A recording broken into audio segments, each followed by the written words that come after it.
नमस्कार दोस्तों, आज की इस क्लास में आपका स्वागत है। आज हम पढ़ेंगे मौलिक अधिकारों के बारे में। हमने पहले वाली क्लास में देखा था मौलिक अधिकारों के मतलब पहला देखा था समता का अधिकार, दूसरा पढ़ा था स्वतंत्रता का अधिकार। आज हम पढ़ेंगे शोषण के विरुद्ध अधिकार। तीसरा है शोषण के विरुद्ध अधिकार।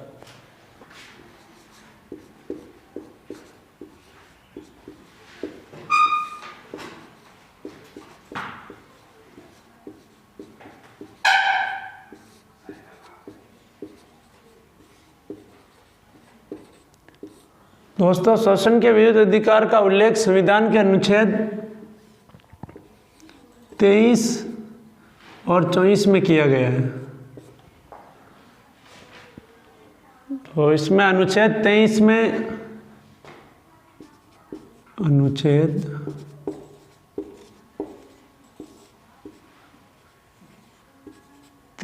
में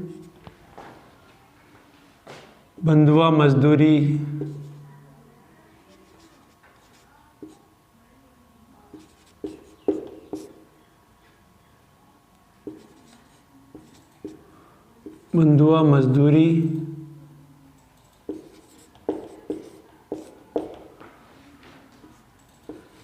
बेगार प्रथा व मानव व्यापार पर प्रतिबंध लगाया गया।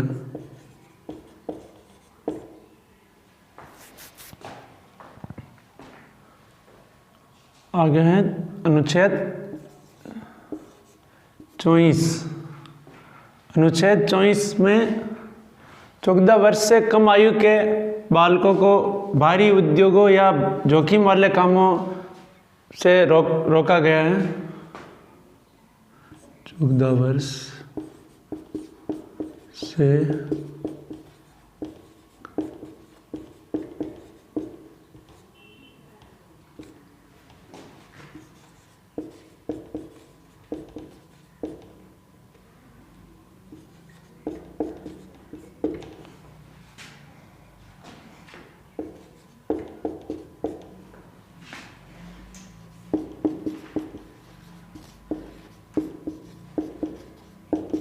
जोखिम वाले कामों में नहीं लगाया जा सकता।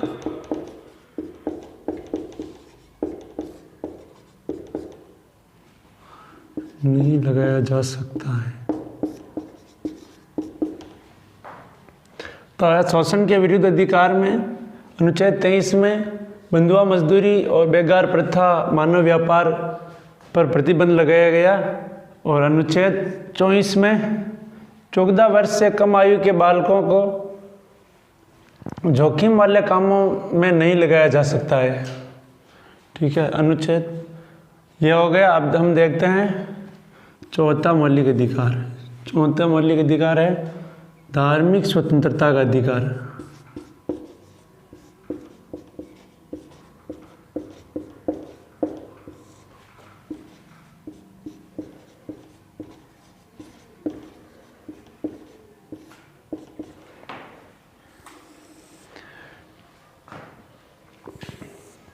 इसका उल्लेख संविधान के अनुच्छेद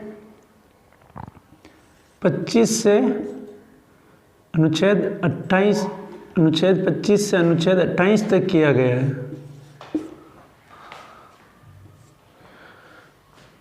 तो इसमें विभिन्न प्रकार से धार्मिक स्वतंत्रता प्रदान की गई है। तो इसमें अनुच्छेद 25 में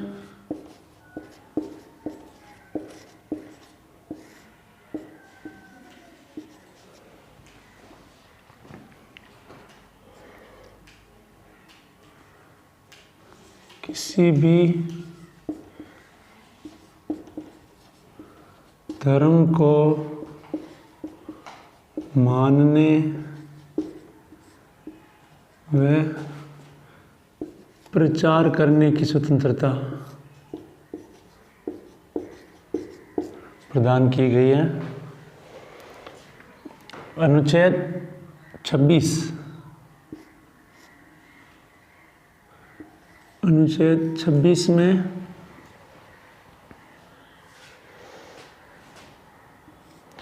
धर्म के प्रबंधन का अधिकार प्रदान किया गया, धार्मिक कार्यों के प्रबंधन का अधिकार प्रदान किया गया है।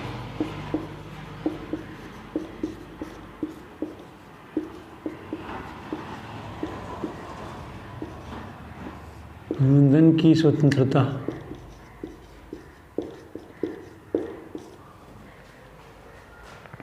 तो इस प्रकार अनुच्छेद 26 में धार्मिक कार्यों के प्रबंधन की स्वतंत्रता प्रदान की गई है।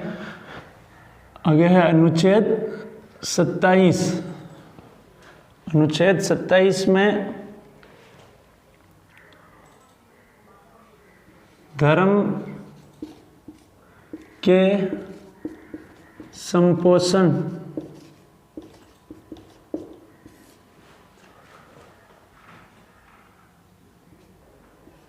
की स्वतंत्रता प्रदान की गई है। इसमें विभिन्न धार्मिक क्रियाओं के लिए या धर्म के प्रचार के लिए वित्तीय सहायता प्रदान करना या वित्तीय छूट प्रदान करने की स्वतंत्रता प्रदान की गई है, ये अधिकार दिया गया है इस अनुच्छेद में। आगे है अनुच्छेद 28, अनुच्छेद 28 में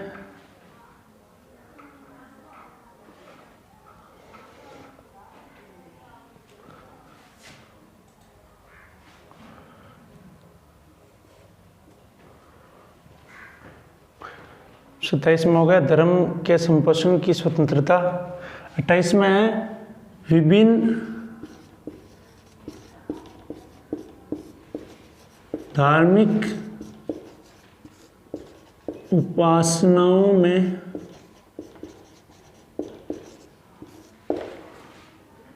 में सम्मिलित होने की स्वतंत्रता।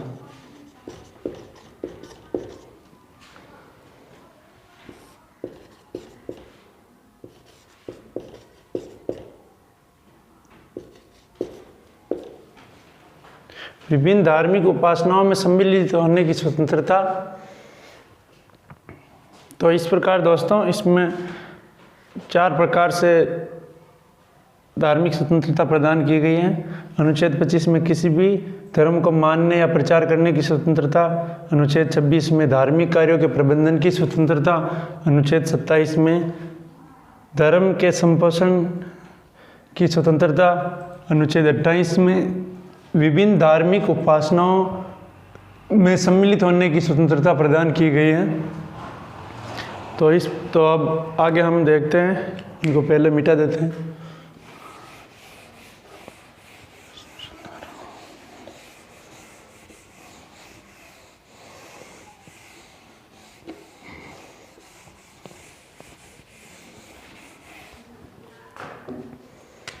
आगे हम देखते हैं 5वां मौलिक अधिकार। 5वां मौलिक अधिकार है संस्कृति एवं शिक्षा संबंधी अधिकार।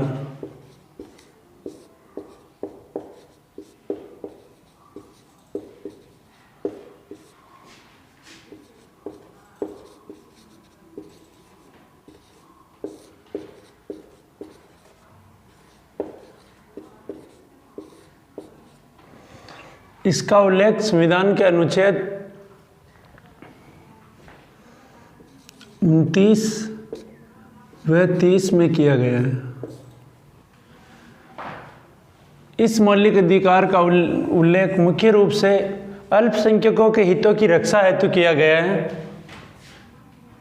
इनके लिए अल्पसंख्यकों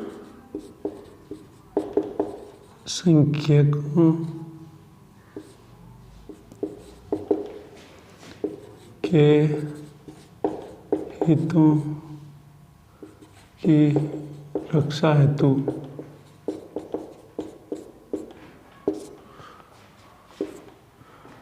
तो इसमें अनुच्छेद 29 में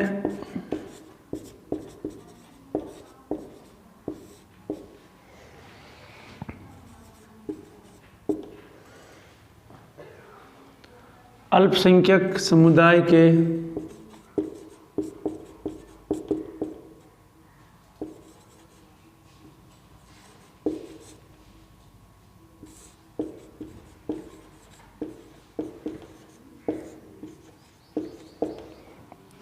हितों की रक्षा का प्रावधान है।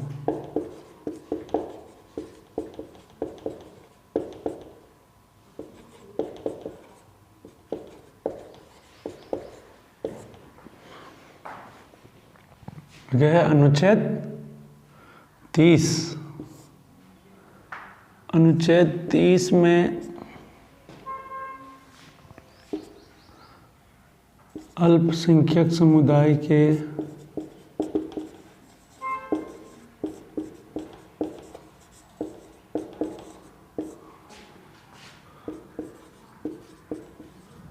शिक्षा संबंधी हितों का संरक्षण किया गया है।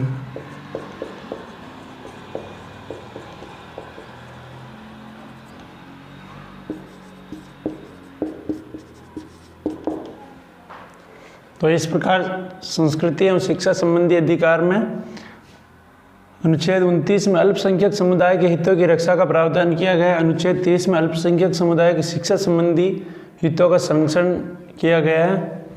आगे है छठा मौलिक अधिकार, यह है संवैधानिक उपचारों का अधिकार।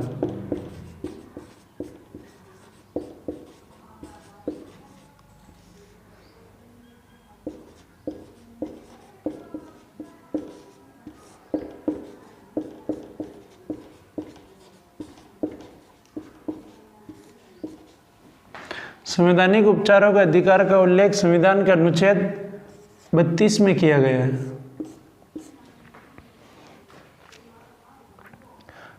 और संवैधानिक उपचारों के अधिकार को बाबा साहब भीमराव अंबेडकर ने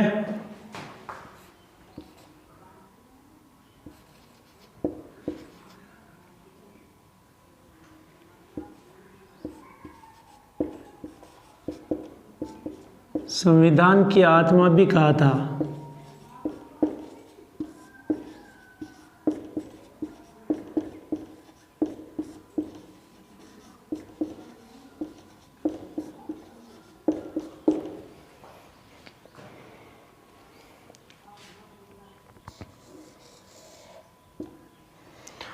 तो संवैधानिक उपचारों के अधिकार के तहत सर्वोच्च न्यायालय और उच्च न्यायालय विभिन्न प्रकार की रीट जारी करते हैं। इसमें 5 प्रकार की रीट जारी करते हैं जिससे मौलिक अधिकारों की रक्षा हो सके। तो इसमें इसके तहत उच्च न्यायालय, सर्वोच्च न्यायालय और उच्च न्यायालय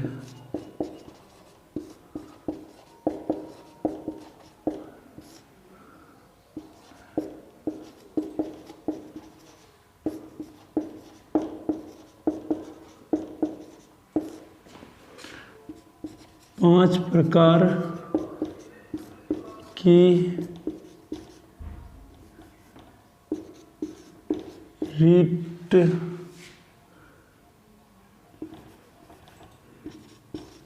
रीट जारी करते हैं। तो इसमें सर्वोच्च न्यायालय और उच्च न्यायालय 5 प्रकार की रीट जारी करते हैं। तो इनमें पहला है बंदी प्रत्यक्षीकरण।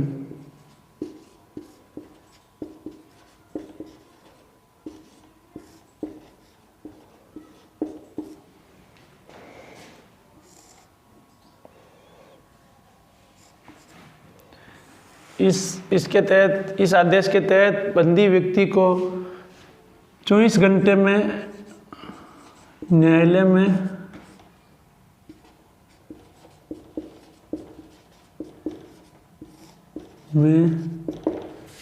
पेश करना होता है। दूसरा है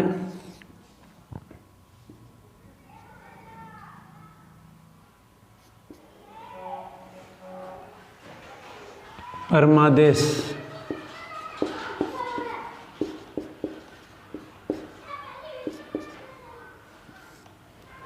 इसके तहत सर्वोच्च न्यायालय या उच्च न्यायालय किसी भी अधिकारी को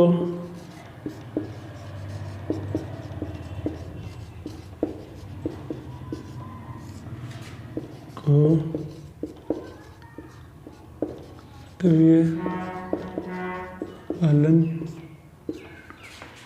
का आदेश देते हैं।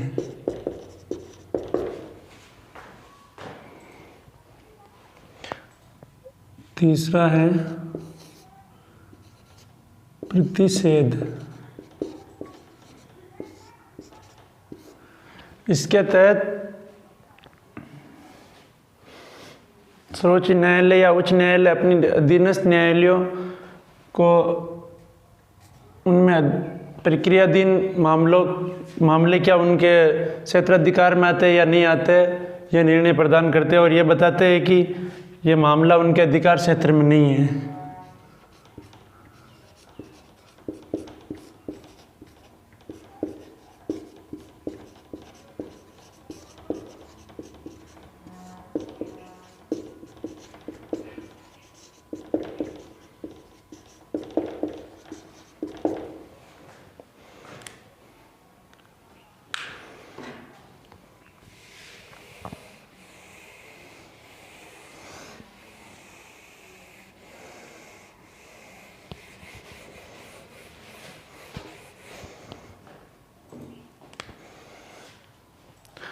चौथा है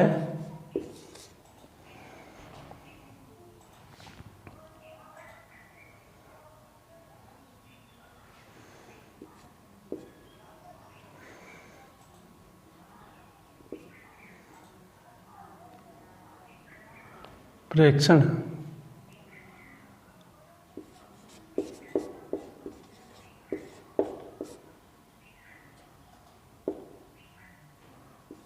संप्रेषण। चौथा है प्रक्षेपण।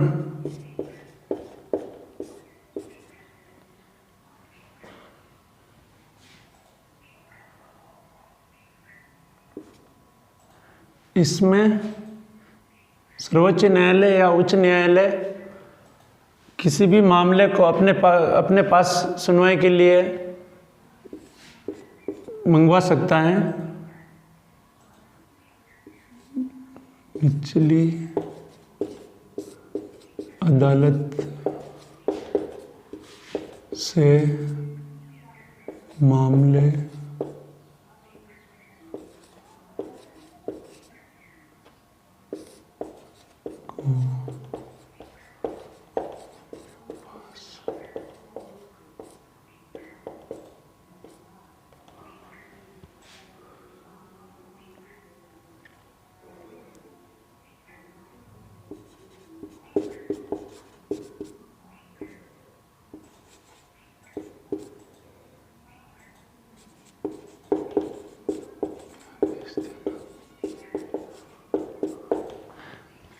इसके तहत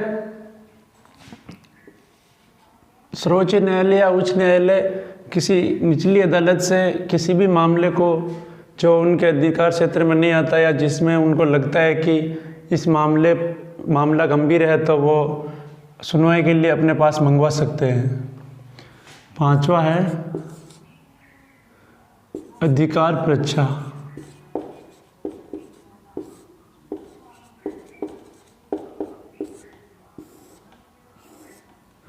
इसके तहत सर्वोच्च न्यायालय या उच्च न्यायालय किसी भी सरकारी अधिकारी को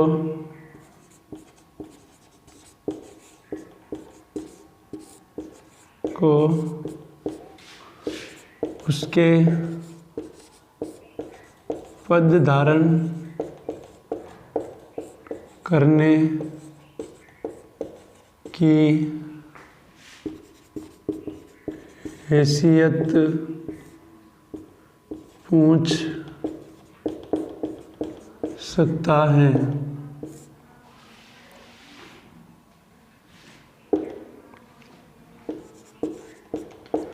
इसमें न्यायालय यह पूछ सकता है कि आप किस हैसियत से इस पद को धारण किए हुए हो।